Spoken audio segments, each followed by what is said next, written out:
Good morning বন্ধুরা, আবার একটা নতুন ঝকঝকে ব্লগ নিয়ে চলে এসেছি তোমাদের কাছে। আমি অনেক দিন আগে কমেন্ট পেয়েছিলাম যে একদম মর্নিং সকালে ব্রাশ করা থেকে শুরু করে ভিডিও দেখাবার জন্য, তো সেটা বাড়ি গিয়ে কোনো সময় করব। তো আজকে একদম ব্রাশ করা থেকেই শুরু করেছি। আর আমি যে কমেন্ট পেতাম আমার বাড়িতে যে রান্নাঘরের বেসিনে কেন আমরা ব্রাশ রাখি, কেন ওখানে মুখ ধুই, তো তোমাদের আগেও বলেছিলাম বাড়িতে আমাদের কমন বাথরুম, অনেকে বাথরুম শেয়ার করি, কিন্তু দেখো এখানে কিন্তু আমি সে কাজ করি না। তোমাদের মনে হলো যে আমি একবার বলি, সেই জন্যই বললাম। গুড মর্নিং বন্ধুরা। আর দেখো আমার এই চোখটা কি হয়েছে, সব রাত্রিবেলা প্রচণ্ড চুলকাচ্ছিল আর লাল হয়ে গেছিল, চোখটা ফুলে গেছে নিচের দিক দিয়ে, দেখছো চোখটা? কালকে রাতে ঠান্ডা লেগে গেছে মনে হয়, ফুলে গেছে নিচটা। আর আমি কিন্তু কাজল তুলি, তারপরে কাজল তুলি, কিন্তু তাও এই দাগটা থেকে যায় ওয়াটার লাইনে। চলো চা বানাই। বলছি কি দিদি, ইয়ে কি বলে, কিছুটা দুধ আছে, ওই প্যাকেটটা এখন খুলছি না, তোর কাছে গুঁড়ো দুধ আছে না? বাড়িতে থাকলে তো দেখোই আমি সকালে খালি একবারই চা খাই, কিন্তু এখানে থাকলে দিনে অনেকবার চা হয়, কারণ চায়ের সাথে সাথে আড্ডা হতে থাকে। আর সত্যি বলবো এখানে চা বারবার খেলেও আমার কোনো সমস্যা হয় না, কেন জানি না। আর এখানে আছি তার একটা কারণ আছে, কারণ ছাড়া এখানে আমি কিন্তু নেই, সেটা পরে বলবো, এখনও বলার সময় আসেনি, সেটা তোমরা পরে জানতে পারবে কেন আমি যাইনি। ইভেন এখনও যাইনি, আমি যে ভয়েস ওভার করছি এটা তো দুদিন আগের ভিডিও শ্যুট করা ছিল। এটা হচ্ছে রবিবার সকালে, আমি শনিবার রাতে এসেছিলাম, তো এটা হচ্ছে রবিবার সকালের ভিডিও। রবিবার আর সোমবার টোটাল দুদিনের ভিডিও এখানে আছে। তো দেখো চা করে নিয়ে এসেছি আমরা দুই বোনে, মার চা খাওয়া আগেই হয়ে গেছিলো। আর এখানে আমাদের আইব্রো করতে এসছে বাড়িতে, এক পাশে থাকে বন্ধুর মতন, তো সে আমাদের আইব্রো, দিদির আইব্রো করে, আর আমি যখন এখানে এসছি আমিও করিয়ে নিলাম। এরপরে আয়ুষ্মানকে ফল কেটে দেওয়া হয়েছে, ও ফল খাবে। তো যা হয় এই বাড়িতে থাকলে হুড়োহুড়ি তো চলতেই থাকে, তাই জন্য ওকে একটু টেক কেয়ার আমায় করতে হচ্ছে, কারণ সিজন চেঞ্জ হচ্ছে। তোমাদেরও বলছি বাচ্চা আছে ছোট ছোট, এখন যা সময় চলছে মানে আমার বলতেও ভয় লাগে, কিন্তু বাচ্চাদেরকে সাবধানে রাখাটা এখন আমাদের খুব দরকার। যতটা সম্ভব বাচ্চাদের এখন বাইরে একদম বের করা যাবে না। তারপরে দেখো আমি স্নান করে নিয়েছি। এই বাড়িতে থাকলেও বেশ কিছু টুকটাক কাজকর্ম আমি কিন্তু করি, এমন নয় যে কাজকর্ম থাকে না, যতটা সম্ভব করি, কারণ এখানে তেমন কিছু করবার প্রয়োজন পড়ে না। আর দিদির ঠাকুর ঘর তোমাদের বহুবার দেখিয়েছি, আমার ভীষণ প্রিয়, খুব একটা শান্তির জায়গা এখানটা।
তো আজকের স্পেশাল লাঞ্চ দেখো মিক্সড ফ্রাইড রাইস আর চিলি চিকেন। যেহেতু সানডে করে তো স্পেশাল কিছু হয়েই থাকে, তার উপর যখন আমি আসি তখন তো আরেকটু স্পেশাল কিছু হয়। তো মিক্সড ফ্রাইড রাইস রেসিপিটা আমি খুব শিগগিরই শেয়ার করব। আর সামনে তো পুজো আসছে, তখন তো নানান ধরনের রেসিপি শেয়ার হবে। গুড মর্নিং, আজকে নেক্সট ডে হয়ে গেছে। কালকে আর লাঞ্চের পরে আর ভিডিও আমি কন্টিনিউ করিনি, কারণ দেখাবার মতন কিছু ছিল না। আমার ওই ইউটিউব সংক্রান্ত কিছু কাজ ছিল, তো সেইগুলোই রাত্রিবেলা পর্যন্ত কমপ্লিট করেছি। আর স্পেশাল কিছু দেখাবার ছিল না, সবার সঙ্গে গল্প টল্প করেছি। তো কালকে সারাটা রাত বৃষ্টি হয়েছে। সারা রাত মানে একদম তুমুল বৃষ্টি, সেরকম আওয়াজ, মেঘের যা গর্জন, ভয়ের চোটে আমি চমকে উঠছি এরকম। আর এখনো পর্যন্ত কন্টিনিউ বৃষ্টি হচ্ছে, দেখবে। এটা এই ওপরের ডাইনিং থেকে কিছুটা ভিউটা এরকম হয়। এই সাইডে একটা জমি আছে, এই জমিটা কিন্তু আমাদের না, হ্যাঁ, এটা অন্য মানুষের জমি। What ever. এদিকে দেখো জলও জমে গেছে।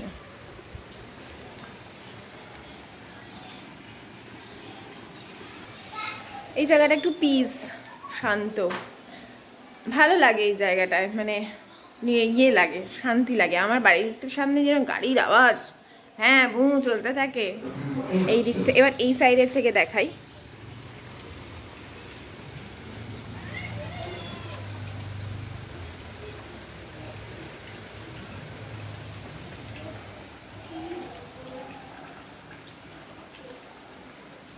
এখানে গ্রিনারি একটু বেশি চোখে পড়ে না, ভালো লাগে। তো এখন চা খাবো। দেখো দিদি মোবাইল ঘাটছে। গুড মর্নিং করে দে দিদি, গুড মর্নিং।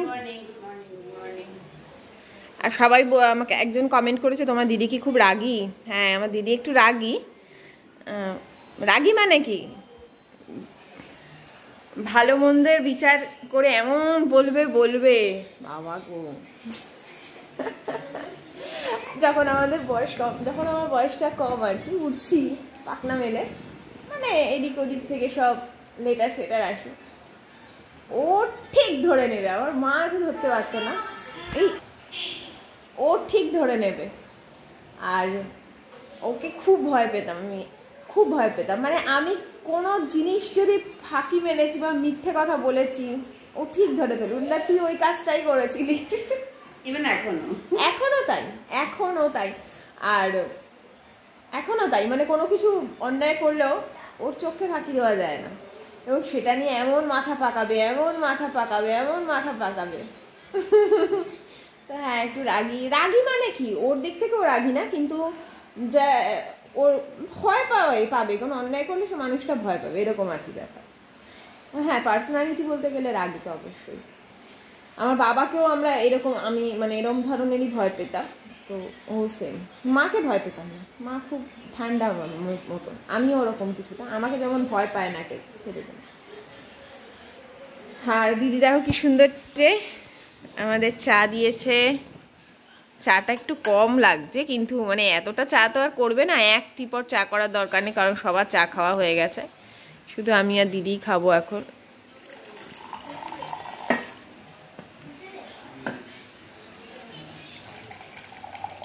ওয়াও,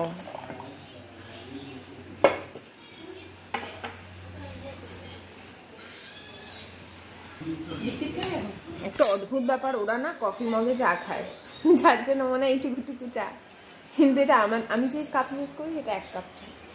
আসলে ওদের কি সামনেই বাজার দোকান নয়, একটু যেতে হয়, তো কেউ আর সেভাবে বাজার দোকান বিকেলবেলা, আমি যেমন বিকেলবেলা হলে চলে গেলাম, আমার বাড়ির সামনেই যেহেতু বাজার, তো কিছু শেষ হলে ঝট করে কাপ টাপ কিনে আনতে পারি। ওদের ওই ভালো ভালো কফি মগগুলোই বের করতে হয়েছে। আর আমাদের বাড়ির সামনে জানিস মেলা বসেছে, এবার পুরো দুর্গাপুজোটাই মনে হয় মেলা থাকবে, কারণ আগের বার যে মেলাটা বসেছিল আমার ভিডিওতে তোমরা দেখতে পাবে, ওই মেলাটা হওয়ার পরেই যে সেকেন্ড ওয়েভটা এলো, মানে লকডাউন হয়ে গেল, তো ওনাদের তো বেচারা খুব কষ্ট হতো। আমি শেয়ারও করেছিলাম তোমাদের সাথে, একদম ফাঁকা ধুধু, মানে রাতারাতি যেদিন মানে লকডাউন ঘোষণা করছে আর কি, রাতারাতি ওরা জিনিসপত্র তুলে দিচ্ছে। তো আমার তখন খুব কষ্ট হতো ওনাদের জন্য, যে এত কষ্ট করে জিনিসপত্র নিয়ে দোকানদারি করতে এসছে। তো যাই হোক, আবার বসছে, এটা একটা আনন্দের ব্যাপার। আর তার পিছন দিকেই মানে ওই মাঠেই আমাদের দুর্গাপুজো হয়, আমার ঠিক বাড়ির পাশেই। তো তোমাদের সঙ্গে পুরোটাই শেয়ার করব। ও আশিসকে তাড়াতাড়ি যেতে হবে বিকেলবেলা, ও দেখলে তো সকালে এলো, তো বিকেলবেলা বলছে আমার কাজ আছে তাড়াতাড়ি চলো, আমি আর সেকেন্ড টাইম আনতে আসতে পারবো না। বললো যে, আমি বললাম যে এত তাড়াতাড়ি 5:30টার সময় যাওয়া যায়, তা এসছি আবার তো পরের সপ্তাহে আসবো, আমি তাহলে আজকের দিনটা থাকি এই বলেছি। বলছে থাকো, একটু রাগ করেই চলে গেছে। ব্রেকফাস্ট সব রেডি, সব। তো চলো, রান্নাও রেডি। ও রান্নাও হয়েছে, ও তো 5:30টায় উঠেছে। সারা বৃষ্টির মধ্যে আমি হলে কখনোই উঠতে পারতাম না, আমি হলে আমার বরকে বলতাম প্লিজ আজকে তুমি বাইরে শুয়ে নাও, আজকে আর পাচ্ছি না আমি। ও উঠে রান্না বান্না করে ব্রেকফাস্ট বানিয়েছে, বর খেয়ে বেরোলো, নিয়ে বেরোলো, সব কিছু এভরিডে করে বাবা। আর তোমরা বলেছো যে দিদি এত ভালো ভালো রান্না পারে, যখন একটা কিছু স্পেশাল রান্না শেয়ার করতে, কি রান্না শেয়ার করা যায় বল? নেক্সট উইকে করবো অবশ্যই, এই উইকে হবে। আর একটা তোমরা বলেছিলে চ্যানেল, দিদিকে তো একটা চ্যানেল ও করবে না, ওর কোনো জিনিসে বেশি দিন মন থাকে না, আর ও কন্টিনিউ তো করবেই না। ও নিজের ইচ্ছাতে রান্না করে, নিজের শখে করে, নিজের মনের ইচ্ছায় হলে, আবার মনের ইচ্ছা না হলে কিছুই করবে না, ঠিক আছে, এইরকম ব্যাপার। তো ওইগুলো ও করবে না, অতটা প্রফেশনাল তো নয়ই ও একেবারেই, কিছুটা একটু ভেসে আবেগে চলে। তাই না, তোকে অনেকে লাইক করে, অনেকেই তোকে পছন্দ করে, আমি এটা ভাবিনি, হয়তো অনেকে, আমি ভেবেছিলাম, কারণ যে ধরনের কমেন্ট আমি অন্য জায়গায় এক্সপেক্ট করি বা অন্য জায়গায় দেখেছি, বা আমি এক্সপেক্ট করতাম হয়তো বলবে বাবা তোমার দিদি তোমার থেকে এত বড়, এই সমস্ত কথা কেউ বলেনি। উল্টে সবাই বলেছে দিদি তোমার দিদিকে খুব ভালো লাগে, তোমার দিদিকে একটু বারে ক্যামেরা ভিডিওতে দেখিও। বিশ্বাস কর আমি এটা একদম মানে গ্রেটফুল এই জন্য সবার কাছে। আর একজনকে একটু দেখে নাও, একবার চা খাচ্ছি আমি না, নিজের হাতের চা না হলে আমার ঠিক মনটা ভরে না। মা প্লিজ গানটা গেও না, গান সবসময় গিয়ে যাচ্ছি, আমার কপিরাইট এসে যাবে। আর আমি দেখো চা বানা, এই যে আমার নিজের হাতে চা না খেলে না মানে নেশাটা কাটে না। কেন তোমরা কালকে আমি একটা কমেন্ট পেয়েছি যে তোমার চাটা কিভাবে তুমি বানাও প্রপার বলো। ধরো আমি 2 কাপ চা বানাবো, ঠিক আছে, আমি বলে দিচ্ছি ভালো করে। আমি চা বানাবো 2 কাপ বানাবো, তো আমি 1 কাপ দুধ দেবো, 1 কাপ জল দেবো। হ্যাঁ, এবার চিনিটা দিই আমি কিরকম, ধরো এরকম তুলে আমি 3 বার দিই, এবার যে যেরকম মিষ্টি খাবে সে সেরকম দেবে। একটা এলাচ দেবে থেতো করে, আর চা পাতাটা পরিমাণ মতন একটু বেশির দিকেই দিতে হবে, বা যেরকম পরিমাণ দরকার সেরকম দিয়ে একটু বেশিক্ষণ ফোটাতে হবে। টাটা টি গোল্ড অবশ্যই, আমি কিন্তু টাটা টি গোল্ড খাই। হ্যাঁ, আমি না কড়া খুব তেতো যেন না হয়ে যায়, মানে মিষ্টি এবং চায়ের এবং দুধের সব টেস্টই যেন একসঙ্গে থাকে। আর আমার বাড়িতে এই আমার মায়ের চা আমার ভালো লাগে না, আমার দিদির চাও ভালো লাগে না, কিন্তু এদেরকে বলা যাবে না যে এদের চা ভালো লাগে না, এরকম বলতে নেই। আমার মা তুমি পছন্দ খাবে না, তুমি বলবে কেন? না, আমি সত্যি কথা বলেছি, বলতে পারবি না, না বললে তো অনেক খারাপ লাগে না, করে দিচ্ছে তোমরা।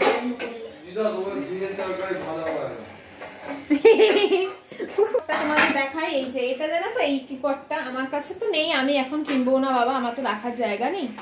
এইটা কিন্তু গরম করা যায় গ্যাসের ওপর বসিয়ে, সুন্দর না? এটা গ্যাসের খুব হালকা, এটা গ্যাসের ওভেন মাইক্রো ওভেনে আমি কিনবো, আমার যখন বড় রান্নাঘর হয়ে যাবে আমিও কিনবো, যখন ফ্ল্যাটে চলে যাব। অনেক কিছু করার শখ আছে, এরা তো গুছিয়ে রাখে না, নোংরা করে, এটাও বলা যাবে না। আসলে ওরা রান্না বান্না অনেক বেশি, আমার তো আর এত না, এত মানুষের রান্না তো আর আমার করতে হয় না।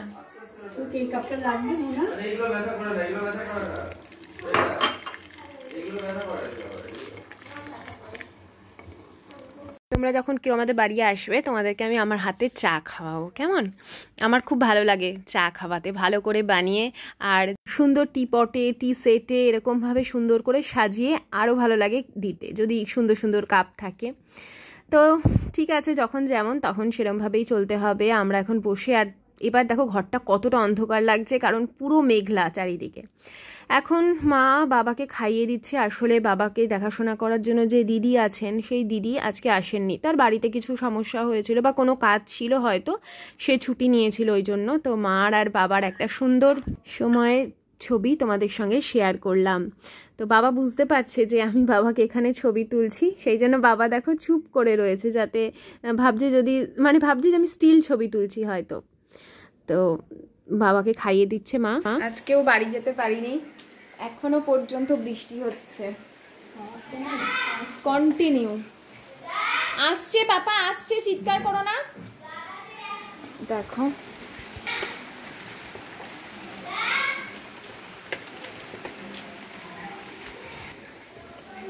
যাই হোক, ফোকাস নিচ্ছে না একদম, মানে প্রচুর বৃষ্টি হচ্ছে। পাপা চিৎকার করো না, দাদা উপরে কম্পিউটার করছে, শুনতে পাবে না, হেডফোন লাগানো থাকে মা কানে।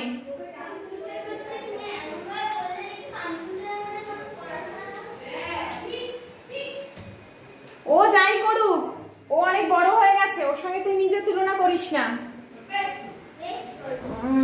ও পড়াশোনায় অনেক ভালো ছিল, বুঝলি তো? ও পড়াশোনায় অনেক ভালো ছিল। এই ডাক না রিজুকে, সবাই একসাথে খাবো আজকে। আজকে আমাদের বড়া খানা হবে, এই খাবারটা দিয়ে ডাক। আজকে আমাদের বড়া খানা হবে, বড়া খানা। চলো দেখা কি বানিয়েছো। কি কি হবে খানা? কিছুটা ও আচ্ছা, কিছুটা ও ইয়ে দিয়েছে, কিছুটা আমাদের এসছে বাড়িতে আর কিছুটা দিদি বানিয়েছে। Wow, I think it's biryani and চাপ, রাইট? তো আমি যখন আসি, আমি চিকেন নিয়ে আসি, যে একদিন স্পেশাল হবে ফ্রাইড রাইস, চিলি চিকেন বা বিরিয়ানি, আর একদিন হবে যে টিক্কা কাবাব, যেটা বানানো হয় আমাদের স্পেশাল, তো সেটা। তো আজকে ছিল টিক্কা কাবাব, আর কালকে তো দেখলে মিক্সড ফ্রাইড রাইস হয়েছিল, আর সাথে পরোটা করেছিল দিদি। কিন্তু তারপরে আবার বাড়িতে এসে ওদের পাশে কারোর কিছু হয়তো প্রোগ্রাম ছিল, তো সেই জন্য বাড়িতে খাবার দিয়ে গেছিলো ওদেরকে, তো সেটাই আবার ভাগ করে খাওয়া হলো। তো এত কিছু স্পেশাল খাওয়া দাওয়া, আর বাড়িতে যাচ্ছি না নিশ্চয়ই তোমরা কিছু একটা গেস করছো। আসলে সেদিন যে আমার বললাম যে তাড়াতাড়ি যাওয়ার জন্য বলেছে, আমি বললাম যে একটু দেরি করে যাব, কিন্তু তারপর বৃষ্টি এসে যাওয়ার জন্য আমি আর যেতে পারিনি, তো সেই জন্য আমাকে আর নিতে আসেনি। আর আমিও ভেবেছি যে যতক্ষণ না আমাকে নিতে আসবে আমি ততক্ষণ যাব না। তো বুঝতেই পারছো কিছু একটা, এখন ডিটেলে তো এত কিছু ভিডিওতে বলা যায় না। এবার তোমরা একটা আমাকে কমেন্ট করো গেস করে, যে কী এমন হতে পারে যে যার জন্য আমি বাড়ি যাচ্ছি না। আর নিশ্চয়ই নিতে আসবে আমাকে। ইভেন আমি এখনও বাড়িতে যাইনি, আমি যে ভয়েস ওভার করছি এটা তো বললামই তোমাদের, রবিবার এবং সোমবারের ভিডিও। আজকে হচ্ছে ওয়েডনেসডে, এখনও আমি এ বাড়িতে আছি। তো তোমরা কি আমার ঘরদোরের কাজ মিস করছো? আমাকে কমেন্ট করে জানিও প্লিজ। আর তোমাদের কোন বাড়ির ভিডিও বেশি ভালো লাগে? আমার নিজের ঘরের ভিডিও ভালো লাগে তোমাদের, না এই বাড়িতে এলে সেই ভিডিও ভালো লাগে? তো বলো আমায় কমেন্ট করে। আর এখন আমাদের খাওয়া দাওয়া হয়ে গেছে, দিদি রাতে এখন পুরো কিচেন ক্লিনিং করছে, যেগুলো থাকে এই সারাদিন, তো এই সমস্ত হাত টাত পড়ে, তারপর তেল মশলা রান্না হয়, তো সেগুলো একটু রাত্রিবেলা করে ক্লিন করে, যাতে জিনিসটা ভালো থাকে, এই আর কি। তো এই ছিল, ভালো লাগলো তোমাদের সঙ্গে 2 দিনের ভিডিও। আমার ছোটোখাটো এখানে থাকলে যা যা হয়, যা যা আনন্দ করি, যেভাবে আড্ডা মেরে সময় কাটে, একটু রিল্যাক্সেশন থাকে, মনে আনন্দ থাকে, তো সেই সমস্তই তোমাদের সঙ্গে শেয়ার করলাম। আর তোমরা কিন্তু কমেন্ট করে আমাকে অবশ্যই জানাবে যে কোন বাড়ির ভিডিও তোমাদের ভালো লাগে, আমি কিন্তু এক্সপেক্ট করব। এরপরে দুর্গাপুজোর সমস্ত প্রিপারেশন শুরু হবে, নানান ধরনের রেসিপিস তোমাদের সঙ্গে শেয়ার করব কিছুদিনের মধ্যেই, কারণ পুজো টুজো এলে খাওয়া দাওয়া তো চলতেই থাকে, তাই না? তো চলো আজকের মতন ভিডিও এখানেই এন্ড করছি। সবাই খুব ভালো থেকো, আনন্দ থেকো, সুস্থ থেকো, অলওয়েজ হাসি খুশি থেকো। আবার দেখা যায় নেক্সট ব্লগে, ততক্ষণের জন্য টাটা।